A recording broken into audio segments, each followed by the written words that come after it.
Uma mulher que ajudava quem fosse ao seu encontro. É desta forma que é descrita a senhora Sebastiana dos Santos Neto, de 58 anos de idade, que foi encontrada sem vida no passado dia 10 de março. A vítima foi encontrada carbonizada no seu quarto. Os indícios apontam que um incêndio teria sido a causa da morte.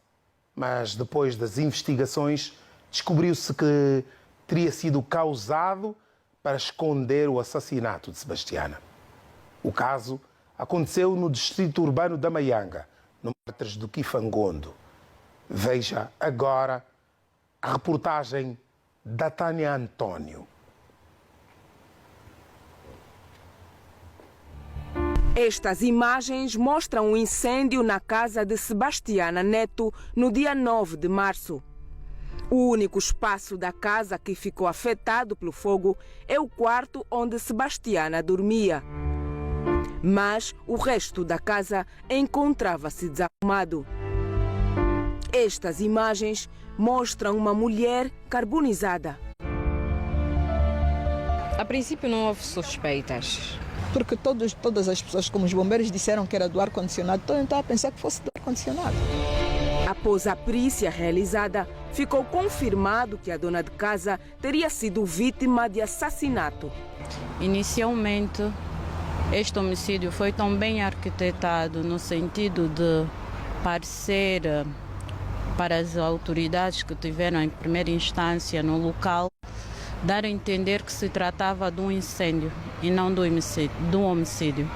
Quando verificamos que os pertences pessoais da minha tia haviam sido furtados, desaparecidos, não estavam no local, como a carteira dela, os multicaixas, os telefones, a documentação pessoal dela, procurou-se pela casa toda e não encontramos, mas entendemos que aquilo não se tratava de incêndio, não, se tratava de um homicídio, mas não sabíamos como e quem havia feito isso. No dia 10 de março, a irmã de Sebastiana foi informada de um incêndio na residência da sua irmã mais nova. Então eu saí a correr, entrei para o carro da forma que estava e fui até lá. Quando lá cheguei, já estavam os meninos do bairro a tentar arrombar a casa. Os bombeiros também já estavam lá, os meninos partiram um vidro de um do gradeamento, entraram para a varanda e conseguiram pôr a mangueira na sala, porque eles pensaram que a sala também estivesse a arder, só que não havia fogo na sala. Não havia fogo na sala e depois eles deram conta que onde estava o fogo vinha do quarto. Mas o quarto estava completamente fechado. Ela fechou o gradeamento, fechou as persianas e a parte do vidro também fechada. E o quarto estava completamente carbonizado. Não havia nada, no quarto não ficou nada. Fotografias, tudo derreteu, né? Então, para vocês imaginarem qual era o nível de temperatura que estava naquele quarto.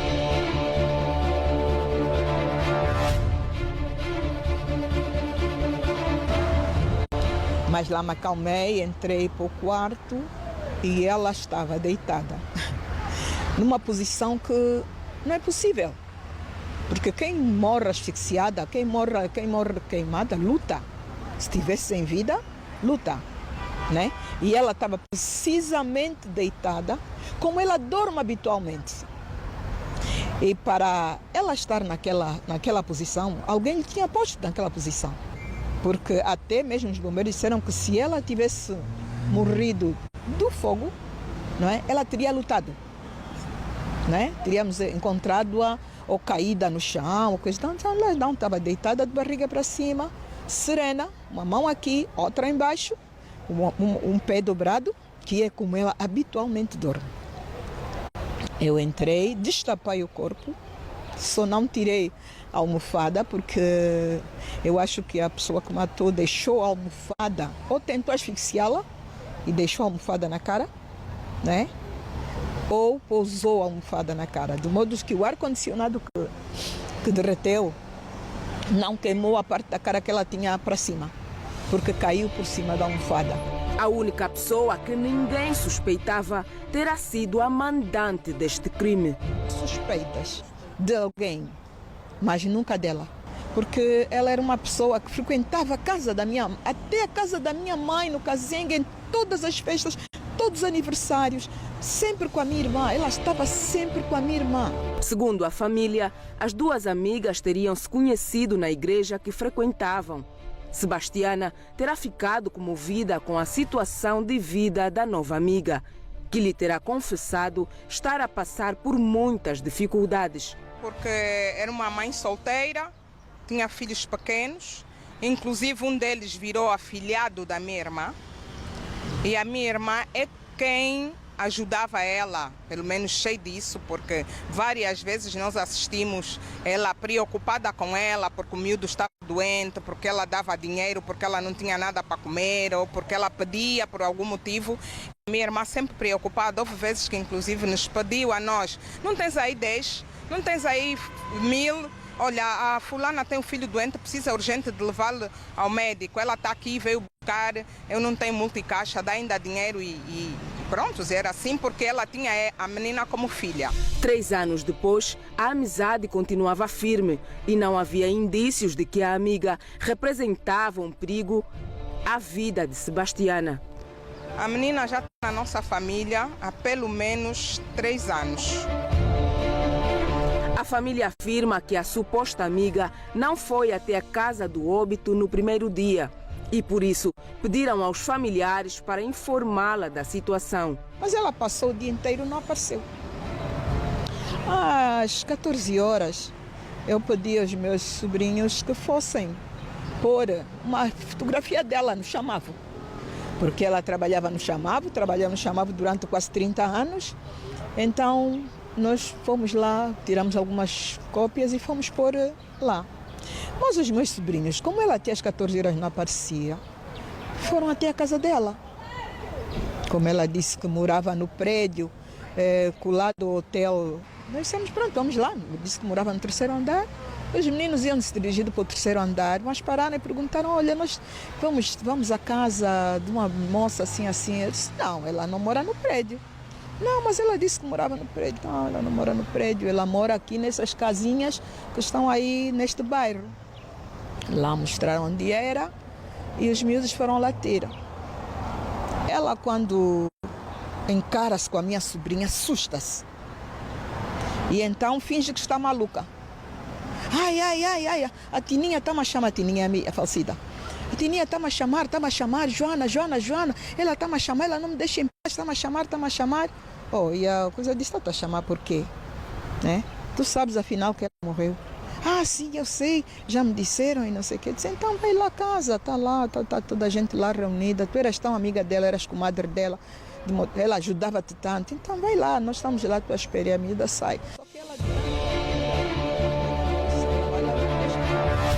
Os familiares começaram a suspeitar que a amiga sabia mais do que queria dizer. Passamos a suspeitar dela por quê? Porque no mesmo dia à noite ela chegou e disse que quando isso aconteceu, ela estava no WhatsApp a falar com ela, não é? Perguntou se os meninos que haviam lhe ajudado a tirar as coisas já tinham saído e que a minha irmã disse que estavam a sair. Mas depois que ouviu a minha irmã dizer, olha, vão já. A minha irmã disse, vão já. Mas depois ouviu ela dizer, vocês ainda não saíram? Ai, estão aqui a fazer o quê? Socorro. Então eu perguntei, então tu ouviste a minha irmã pedir socorro e não dizes nada? Nem foste lá, tua melhor amiga? Nem levaste? Ah, não, eu tive com medo, a minha filha ainda me disse, mãe, vamos lá, porque pode ser que a madrinha esteja a ser enforcada. E nós dissemos, então vamos. E vais dizer isso à polícia. Fomos à 4ª esquadra, porque foi a 4ª esquadra que lá esteve de manhã. Fomos para casa, mas ela já não apareceu. Não apareceu no dia seguinte, não apareceu no dia a seguir. E ela tinha uma ferida no braço. Nós ainda perguntamos, que ferida tão grande, o que é isso? E ela diz que E ela diz que coisa que queimou-se. Ficamos lá esses dias todos, ninguém desconfiou dela. Passados alguns dias, os familiares foram informados que a melhor amiga havia sido detida. Ela é acusada de estar diretamente envolvida na morte de Sebastiana. Por que é que se fez isso, não é? Eu apelo às autoridades deste país que revejam este assunto, que chamem à razão todos aqueles que estiverem envolvidos, porque não é normal. Não é normal que uma pessoa consiga fazer isso com tanta frieza. Vive em nós. E a minha tia, com a bondade que ela tinha, ela não conseguia ter discernimento de que a pessoa que estava muito próxima a ela, um dia poderia se revoltar e fazer o que fez. Então o que eu gostava de fazer e apelar é que a justiça fosse feita e que tenhamos mais cuidado aquelas pessoas que nós fomos pôr dentro de casa, que nós fomos confiar, porque o amor à humanidade está-se a perder. Parece que estamos todos congelados, não temos amor ao próximo e por coisas materiais acabamos por tirar a vida de uma mãe.